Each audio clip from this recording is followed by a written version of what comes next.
A filosofia da ciência do século XX tem 4 grandes nomes que se destacam: Popper, Kuhn, Lakatos e Feyerabend, e é sobre eles que iremos tratar neste vídeo. Para Popper, o que caracteriza o saber científico é a possibilidade de se provar que uma teoria científica é falsa, é errada, é equivocada, e substituí-la por outra melhor. Portanto, o valor científico não está na comprovação das teorias por meio da experiência, mas está na possibilidade de provas experimentais poderem falsear as hipóteses científicas. A observação nunca pode provar positivamente que uma teoria científica é verdadeira, mas pode provar que ela é falsa, que ela é errada.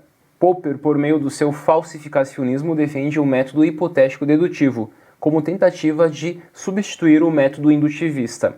E este método hipotético-dedutivo tem 4 etapas: problemas, hipóteses falseáveis, experimentação, teste e lei ou teoria. O problema é a origem da ciência, segundo Popper. Nós devemos começar pelos problemas e não pela observação. Após, nós elaboramos hipóteses acerca dos problemas. Só que as hipóteses, elas obrigatoriamente devem ser falseáveis, falsificáveis. Pois se não forem, nós estamos no mundo da pseudociência. Já a experimentação é na tentativa de falsear a hipótese. Não conseguindo falsear a hipótese, nós temos a lei, a teoria. E conseguindo falsear a hipótese, bom, aí nós teremos que voltar para a substituição de novas hipóteses, até alcançarmos uma hipótese que não foi falseada. E quando alcançamos essa hipótese não falseada, aí nós temos uma lei corroborada, confirmada, mas sempre provisória e transitória. O conhecimento científico, segundo Popper, progride dessa forma, é na substituição das teorias e não no acúmulo de certezas. Já segundo Thomas Kuhn, o segundo nome que irei comentar aqui, um grande nome da filosofia da ciência do século XX, diz que a ciência progride por alternância de acumulação e revolução. Para Thomas Kuhn, nós temos 4 grandes etapas na revolução científica: a ciência normal, a crise, a revolução e a nova ciência normal. A ciência normal e a nova ciência normal são 2 paradigmas. Na nova ciência normal, nós temos um paradigma que substituiu o paradigma anterior. E essa substituição de paradigma se dá por meio de crises e revoluções. Nem toda crise gera uma revolução, mas há certas crises que geram revoluções e, portanto, transformações ou mudanças de paradigmas. O processo científico tem um caráter revolucionário, porque ele implica na revolução das teorias científicas e na substituição de paradigmas científicos. Ele é relativista, levando em conta os fatores sociológicos. O paradigma é uma suposição mais técnica, metodológica, adotado por uma comunidade científica. Por exemplo, a mecânica newtoniana é um paradigma científico, é um paradigma epistemológico. O que distingue a ciência da não ciência é a existência de um paradigma que sustenta a ciência normal. Os cientistas procuram resolver os problemas e desenvolver o potencial de suas teorias, provando assim que elas estão corretas a partir do paradigma vigente. E mesmo que eles encontrem algumas provas falseadoras, custa a eles abandonar as suas teorias. O paradigma de Kuhn equivale ao núcleo irredutível de Lakatos. Tanto Kuhn como Lakatos rejeitam o falsificacionismo de Popper. Os fatos, as provas e os casos que refutam o paradigma vigente normalmente são ignorados pelo cientista, segundo Kuhn e segundo Lakatos. Diferente para Popper, que defende que, a partir de casos falseadores, o paradigma deveria ser abandonado. Para Kuhn e para Lakatos, é custoso para o cientista abandonar os seus paradigmas, mesmo em casos de teses falseadoras, mesmo em caso de provas falseadoras. Somente em casos que os problemas viram anomalias, que não há solução, é que o cientista abandona um paradigma por outro. Um cientista não deve ser crítico do paradigma em que ele está trabalhando. Culpar o paradigma é similar ao carpinteiro culpar as suas ferramentas. Quando o paradigma é enfraquecido e os seus seguidores perdem a confiança nele, chega a revolução científica. Já Lakatos, terceiro grande nome da filosofia da ciência do século XX, diz que a ciência cresce por substituição de teorias ou programas de pesquisa.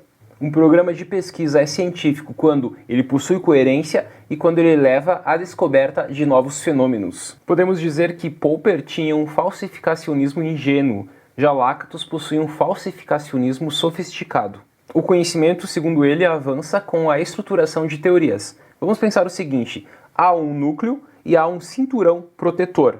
O cinturão protetor é um conhecimento prévio, é uma heurística positiva que mostra como desenvolver o cinturão. Já sobre o núcleo comum, os programas de pesquisa devem respeitá-lo. E aqui nós temos a ideia da heurística negativa, que diz que não se deve modificar os pressupostos teóricos. Quando o pesquisador modificar o núcleo, ele se afasta do programa de pesquisa.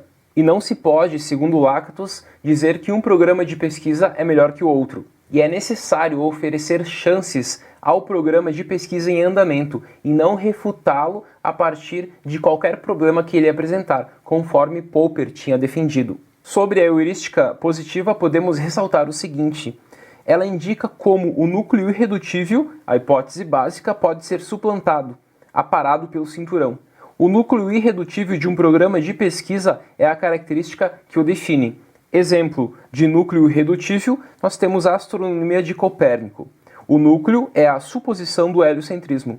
Caso a observação não coincida com o núcleo, Copérnico, por exemplo, poderia colocar como hipóteses secundárias: primeira, modificação dos epiciclos, e segunda, a adição de novos planetas. Se as observações contrariarem o núcleo, a hipótese básica, este não deve ser abolido. Assim, uma observação não destrói uma teoria, mas pode contribuir para seu avanço à medida que possibilita reformulações e modificações no cinturão protetor. Já sobre a heurística negativa, ressaltamos o seguinte: ela indica que o núcleo irredutível, a hipótese básica, não pode ser rejeitada, pois ele está protegido por um cinturão de hipóteses secundárias. O núcleo é infalsificável por opção de uma comunidade científica, mas ele pode optar por sair do programa. O cinturão protetor é formado por hipóteses básicas, suposições subjacentes à descrição das condições iniciais e em proposições de observação. As teorias científicas são estruturas organizadas e podem ser explicadas por meio da metodologia de um programa de pesquisa. Essas metodologias são constituídas por núcleos irredutíveis e cinturões protetores. Já Feyerabend, quarto grande nome da filosofia da ciência do século XX, defende um anarquismo metodológico. Para ele, não existe um modelo científico universal ahistórico. A ciência é uma empresa anárquica. Por isso, ele defende a violação das regras, e é por meio da violação que se dá o progresso científico. Ele defende também um pluralismo metodológico, o vale tudo na ciência. Na ciência, segundo ele, não há regras que estabelecem padrões universais e metodologias que devem ser seguidas pelo fazer científico. Nenhuma das grandes metodologias propostas foi bem sucedida. Todas, segundo ele, fracassaram. Assim, o fazer científico não deve ser restringido por regras procedimentais a priori. Não se deve, então, insistir que um cientista adote uma metodologia específica. No início de uma investigação, os pesquisadores fazem aquilo que mais lhe agradam. Portanto, nós temos aqui a ideia do vale tudo. Assim, o que de fato existe na produção da ciência, no fazer científico, é um anarquismo epistemológico, é um anarquismo metodológico. As violações das regras são necessárias para o progresso da ciência. Para Feyerabend, a ciência não é superior a outras formas de conhecimento. Parafraseando o autor, para afirmar tal coisa é preciso conhecer a fundo os objetivos e métodos das outras formas de saber. O que distingue o cientista do charlatão é que este adota uma posição pacífica frente ao que existe, enquanto aquele investiga as dificuldades do conhecimento, as objeções às suas teorias, tentando adaptá-las, corrigi-las, atualizá-las. Parafraseando novamente o autor, os sentidos e interpretações de conceitos dependem do contexto em que ocorrem. Em alguns casos, é quase impossível comparar ou escolher entre duas teorias, pois seus princípios fundamentais são radicalmente diferentes. Neste caso, as duas teorias são incomensuráveis. Porém, ainda que duas teorias sejam incomensuráveis, elas podem, de acordo com alguns critérios, ser comparadas.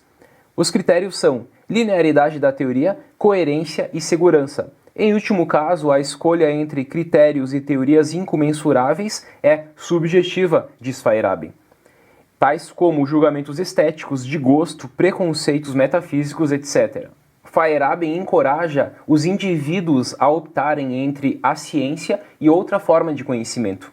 A ciência, diz ele, é um empreendimento anárquico, e o anarquismo teórico é mais humanitário das teorias que defendem a ordem e a lei. Vimos, portanto, que Popper defende o falsificacionismo para a ciência, Thomas Kuhn fala da mudança e das revoluções científicas por meio da substituição de paradigmas, Lakatos fala dos programas de pesquisa e da heurística positiva e negativa, e Feyerabend defende o anarquismo metodológico.